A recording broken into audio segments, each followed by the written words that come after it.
Icera-inĩ rĩa thikũ ithatũ rĩa kĩwĩra rĩa President Uhuru Kenyatta bũrũri-inĩ wa South Africa, ngirimiti 8 cia ũiguano nĩ ciĩkĩranĩirwo thaĩri ikĩhutia honge cia ũkui, ũgima wa mwĩrĩ, ũgendi, thama ya raiya mabũrũri maya merĩ na ũheani wa gĩthomo kĩa mawĩra matiganĩte. Makĩarĩria andĩki a mohoro thutha wa igongona rĩu, President Kenyatta nĩ agathĩrĩirie ũiguano wa mĩaka 30 wa mabũrũri maya merĩ ũrĩa augĩte ũtambũrĩkanĩte gĩtarũ-inĩ kĩa Afrika gĩothe na thĩ ng'ima. Indeed, as the conference theme highlights, and I quote, investing in the ocean's health is investing in the future of our planet, end of quote.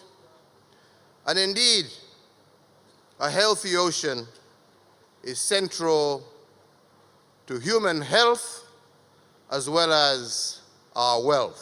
President Kenyatta nĩ acokeirie mũrunawe wa South Africa ngatho nĩ ũndũ wa ũrĩa arũgamire na Kenya na gũtũhotithia kũingĩra kanjũ-inĩ ya ũgitĩri ya ũrũmwe wa mabũrũri ihinda-inĩ rĩa mwaka wa 2021 na 2022.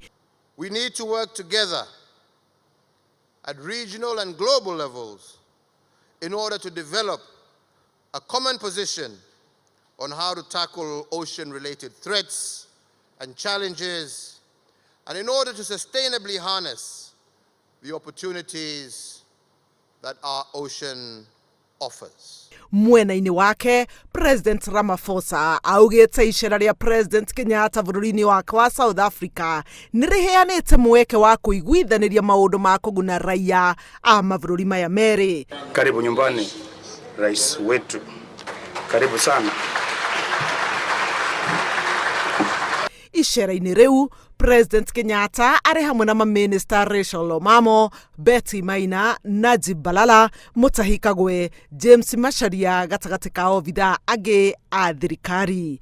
Handũ-inĩ ha Inooro TV, njĩtagwo Helen Maina.